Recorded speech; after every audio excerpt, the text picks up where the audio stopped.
ठीक है बेटा, तो अभी हम लोग ये नेक्स्ट चैप्टर केमिस्ट्री का स्टार्ट कर रहे हैं, कोल एंड पेट्रोलियम।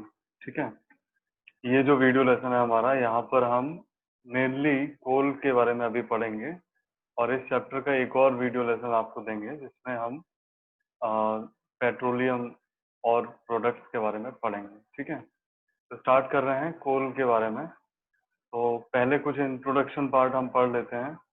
तो we use a large number of materials in our everyday life for our basic needs. We all know that some of these materials are found in nature, whereas others are man-made. ठीक है, तो can you give some examples of natural resources? Anyone?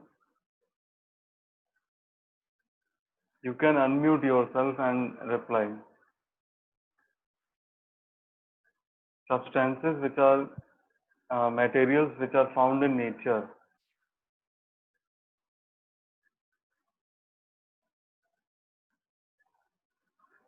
So let me explain it. Air, water, soil, sunlight, coal, petroleum, natural gas, and minerals. These are the various substances which we obtain from nature.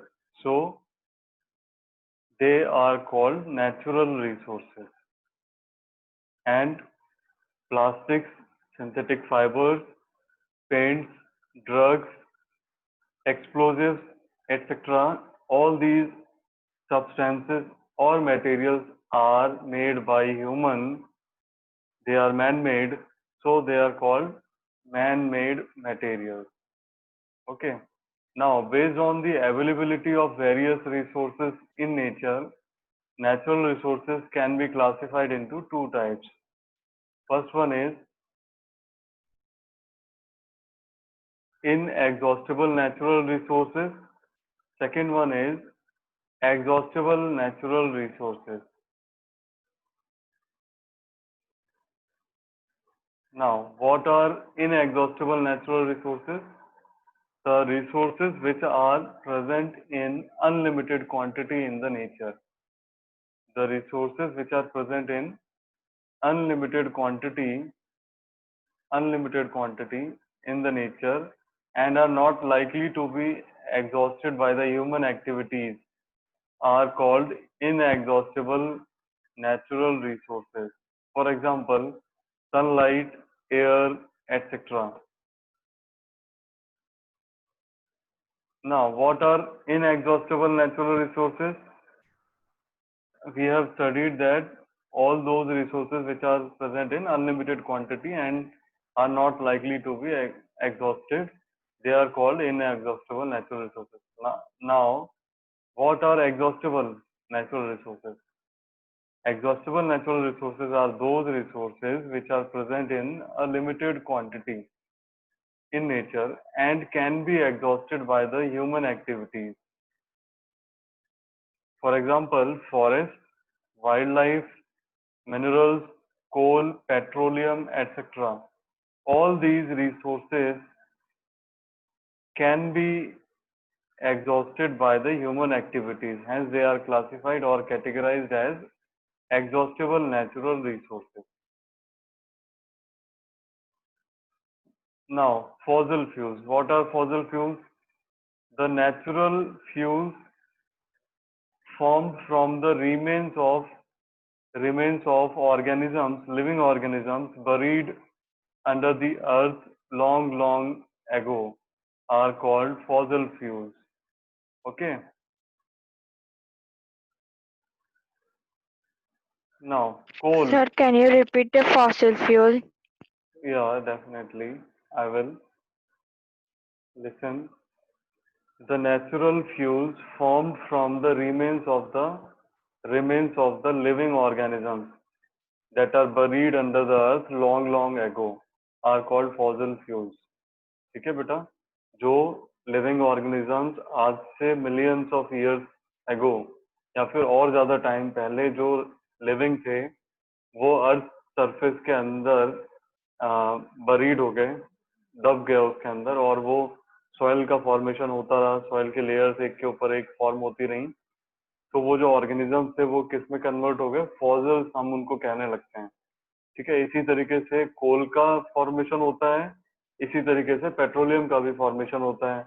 और आपने देखा है कि आपको वो organisms के कुछ remains, कुछ बचे हुए पार्ट्स या उनके इम्प्रेशंस मिलते हैं, है ना। जैसे डायनासोर, डायनासोर आपको मालूम है कि नहीं देखा किसी ने भी, लेकिन हम लोग सब एजम्पशन करते हैं, या फिर जो हमें उनके जो रिमेन्स जो पार्ट्स मिले हैं या जो इम्प्रेशंस मिले हैं रॉक्स के अंदर, उनसे हम अज्यूम करते हैं कि डायनासोर्स का साइज ये रहा होगा उस टाइम पर, या इस टाइप के भी कोई ऑर्गेनिज्म रहे होंगे।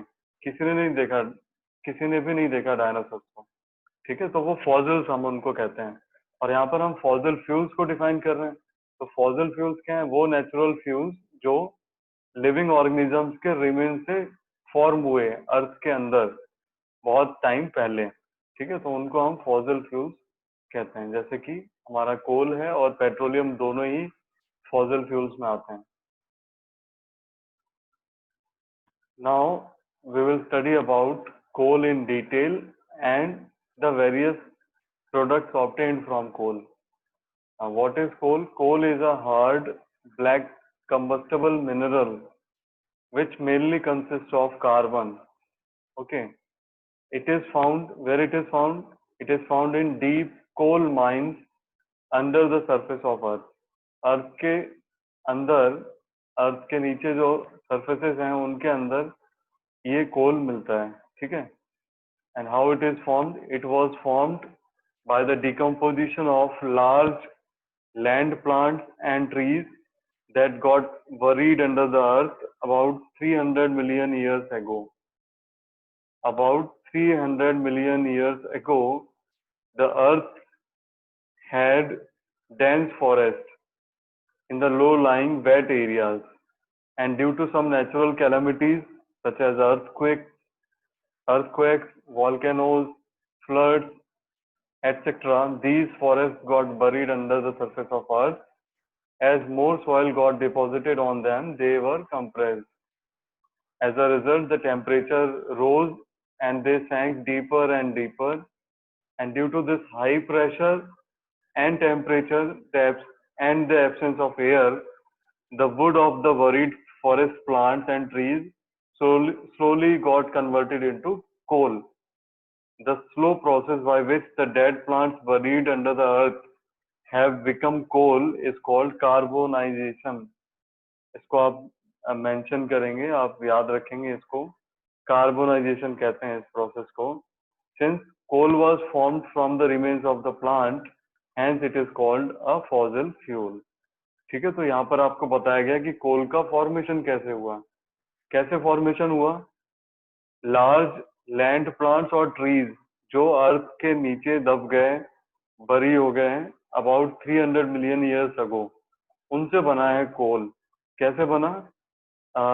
300 मिलियन ईयर्स एगो अर्थ के ऊपर डेंस फॉरेस्ट था, और कुछ नेचुरल कैलेमिटीज की वजह से, नेचुरल डिजास्टर्स की वजह से, जैसे कि अर्थक्वेक, वॉल्केनोज, फ्लड्स, इनकी वजह से फॉरेस्ट जो था वो अर्थ के सरफेस के नीचे दब गया, और सॉइल का फॉर्मेशन होता रहा है, एक लेयर के ऊपर दूसरा लेयर, तीसरा लेयर, और जो ये जो प्लांट थे या ट्रीज थे वो कंप्रेस होते रहे।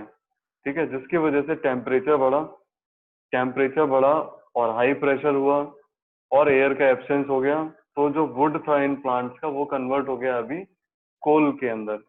इस प्रोसेस को, the conversion of the slow process of conversion of dead plants that are buried under the earth becoming coal is called carbonization। ठीक है, तो ये हमने यहाँ पर इसको डिटेल में यहाँ पर समझाया है बेटा। ठीक है, ये डायग्राम से आप देख सकते हैं, दिख रहा है सभी को डायग्राम बेटा? ये डायग्राम से आप लोग समझ सकते हैं कि इस डायग्राम में देखिए, पहले वाले डायग्राम में आपको सबसे ऊपर वाले लेयर में क्या दिख रहा है? वेजिटेशन दिख रहा है, मीन्स फॉरेस्ट दिख रहा है। दिख रहा है सभी को? और Yes, sir. Yes, sir. हाँ, उसके नीचे जो लेयर है उसमें क्या है? वाटर है, उसके नीचे सेडिमेंट्स हैं। नेक्स्ट थर्ड वाले डायग्राम में आ जाइए। यहाँ पर जो सेडिमेंट्स और सेडिमेंट्री रॉक के नीचे अभी क्या बन गया है? कोल बन गया है। वो जो प्लांट्स जो थे वो बरी हो गए और फाइनली किस में कन्वर्ट हो गए? कोल के अंदर कन्वर्ट हो गए, कोल में कन्वर्ट हो गए। तो अभी हम इसको क्या बोलते हैं कि कोल का फॉर्मेशन हो गया। इस तरीके से कोल का फॉर्मेशन होता है। ठीक है, प्लांट्स सॉइल के अंदर दब गए, high pressure, high temperature and absence of air convert this plants or trees into coal. Now, coal, which is mainly a carbon, on heating produces mainly carbon dioxide gas and a lot of heat is also produced. आप देखिए कोल को, यहाँ पर ये जो carbon लिखा हुआ है, सी सिंबल होता है कार्बन का। कार्बन को ऑक्सीजन के प्रेजेंस में जब हम बर्न करते हैं तो कार्बन डाइऑक्साइड प्रोड्यूस होता है और हीट भी प्रोड्यूस होता है। ठीक है, तो ये कंबशन का रिएक्शन था। ठीक है,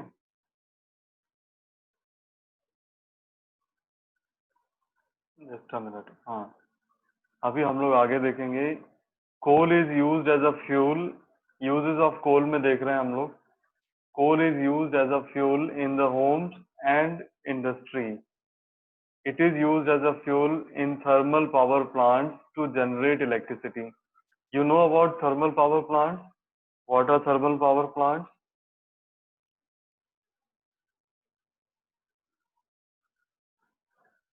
Thermal power plants are structures where fuel in the form of coal and petroleum is burned to boil water, to convert water into water vapors or steam. And when this steam is passed uh, through a narrow chamber under high pressure, this steam strikes with the blades of the turbine, and the turbine starts rotating, and since turbine is connected to the generator, hence electricity is produced from the rotation of blades of a turbine. ठीक है, तो वो जो structure है उसको हम बोलते हैं थर्मल पावर प्लांट। ठीक है, तो वहां पर हम क्या करते हैं? इलेक्ट्रिसिटी प्रोड्यूस करते हैं। कैसे प्रोड्यूस करते हैं? कोल को बर्न करते हैं और पेट्रोलियम को बर्न करते हैं।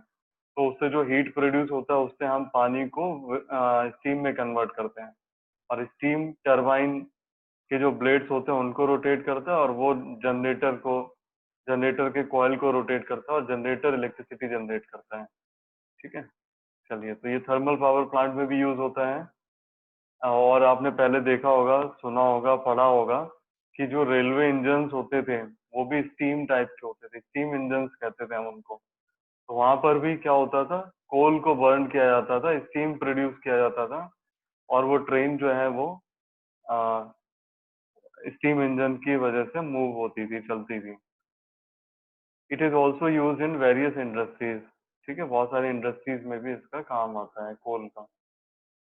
अभी the coal is produce in the industry to processed sorry the coal is processed in the industry to obtain useful products such as coke, coal tar and coal gas.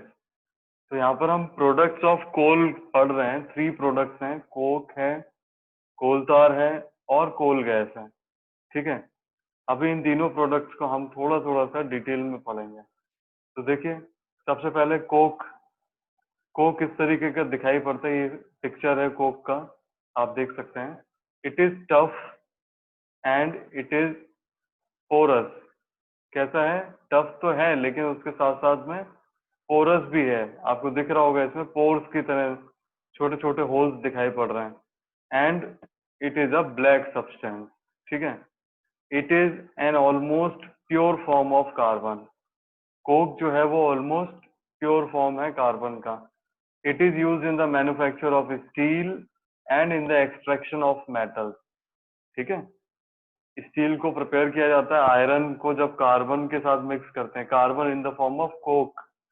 तो उसको mix करके iron के साथ में तब steel बनता है। और मेटल के एक्सट्रैक्शन में भी इस कोक का बहुत बड़ा रोल है, ठीक है, वो आप लोग डिटेल में आगे पढ़ेंगे। चलिए अभी हम पढ़ रहे हैं सेकंड जो प्रोडक्ट है कोल का, कोल तार। नाम सुना होगा आपने पहले, ये है ना। It is a black liquid with an unpleasant smell. It is a mixture of about 200 substances. The products of coal are used to make synthetic fibers, drugs, plastics, synthetic dyes, perfumes, paints, varnishes, pesticides, photographic materials, roofing materials, etc. तो कोल तार से इतना सब कुछ बनाया जाता है बेटा। Bitumen, a petroleum product, is used in place of coal tar for metalling the roads. ठीक है, रोड्स को प्रिपेयर करने के लिए बिट्यूमिन यूज किया जाता है, ये पेट्रोलियम प्रोडक्ट है एक।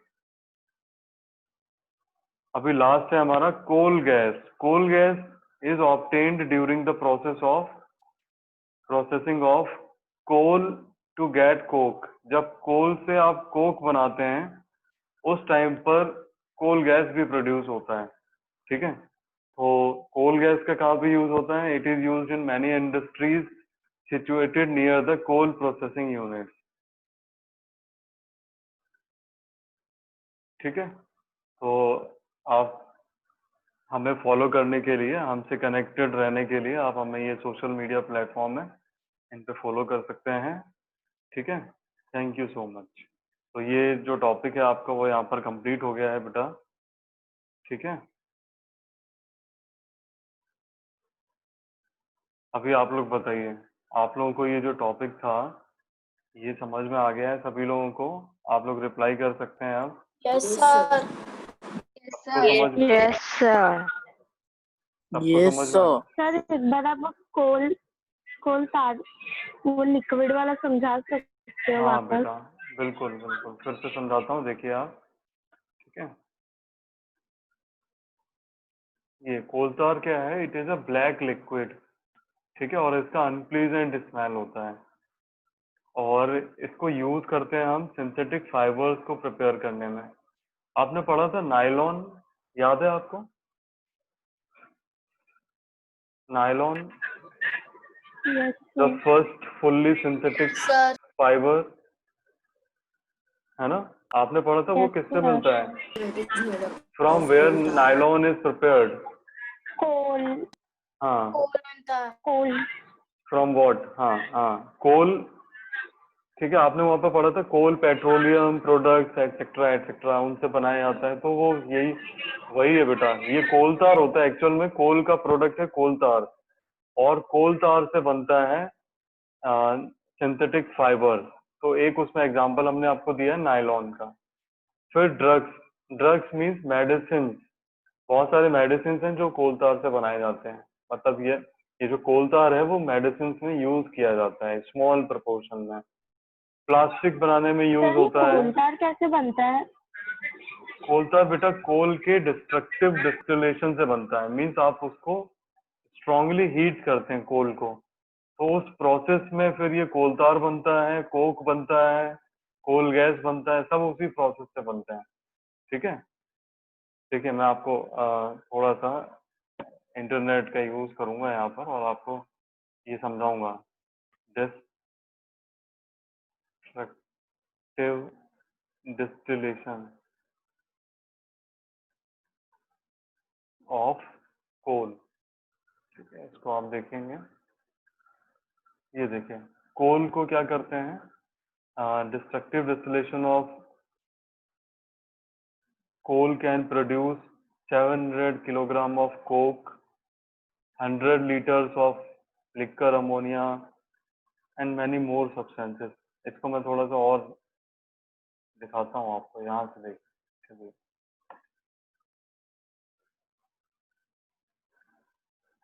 ठीक है। ये डिस्ट्रक्टिव डिस्टिलेशन है। आप देखिए यहाँ पर कोक बनता है, ये coke, coal gas, gas carbon, coal tar, ammonia liquor, coal oil, they all are commercial products obtained by the destructive distillation of coal. ठीक है बेटा, तो ये एक प्रोसेस होता है डिस्ट्रक्टिव डिस्टिलेशन, इस प्रोसेस के थ्रू बनता है। ठीक है। Okay sir. चलिए हम अपने टॉपिक पे वापस आ जाते हैं। ठीक है, तो कोल tar को और भी डिटेल में हम लोग फिर पढ़ लेंगे। अभी इतना काफी था बताने के लिए कि ये सिंथेटिक फाइबर्स बनाते हैं, इनसे हम ड्रग्स बनाते हैं, प्लास्टिक्स बनाते हैं, सिंथेटिक डाइज बनाए जाते हैं, परफ्यूम्स, पेंट्स बनाए जाते हैं। आपने नाम सुना होगा एशियन पेंट या नैरोलैक, बर्जर, और भी ब्रांड नेम से आते हैं बहुत सारे, तो वो सारे पेंट उनमें यूज किया जाता है। हाँ, वार्निशेस, वार्निशेस वो एक्चुअली वो पेंट टाइप का ही होता है। एक तो वॉल पेंट होता है, और वार्निश मतलब जो मेटल के ऊपर हम लोग करते हैं पेंट, मेटल को रस्टिंग से बचाने के लिए, कोरोजन से बचाने के लिए, वो वार्निशेस बोलते हैं उनको। Okay sir. Pesticides, photographic materials, roofing materials, ठीक है, ये वाटर प्रूफ भी होता है, वाटर प्रूफिंग मटेरियल के लिए रूफिंग मटेरियल बनाते हैं। और ठीक है, रोड्स को भी बनाने में, रोड बनाने में भी यूज किया जाता है कोल tar का। चलिए ये टॉपिक तो यहाँ पर क्लोज करते हैं हम। और आप सभी लोग अभी क्या करेंगे, सब आप व्हाट्सएप ग्रुप में आ जाएंगे। इसी टॉपिक से रिलेटेड हम लोग क्वेश्चन आंसर्स करेंगे। अभी जो आपने पढ़ा है उसी से रिलेटेड आपको क्या करना है, कुछ क्वेश्चंस मैं पूछूंगा आपके व्हाट्सएप ग्रुप में, और फिर वहां पर आप लोग उनके आंसर्स करेंगे। ठीक है, जो क्वेश्चंस के आंसर नहीं आएंगे वो मैं बताऊंगा आपको। ठीक है, एवरीवन रेडी? सर हाँ, विश्वा बताइए। सर आपने जो टेस्ट लिया था उसके मार्क्स आप कब दोगे? हाँ, आज ही सेंड कर दूंगा बेटा। और सर बीच में मैंने एक क्वेश्चन पूछा था आपसे कि जो भी प्लास्टिक की जो बॉटल्स या फिर जैसे कंटेनर्स होते हैं उसके पीछे एक ट्रायंगल जैसा सिंबल आता है और उसके अंदर नंबर्स लिखते हैं, तो वो अलग अलग नंबर्स के लिए।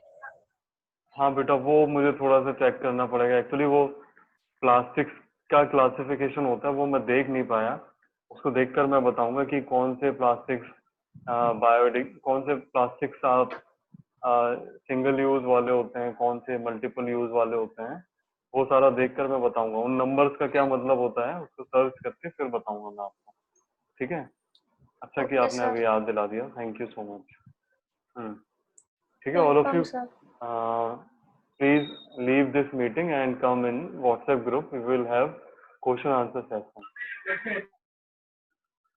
Okay sir.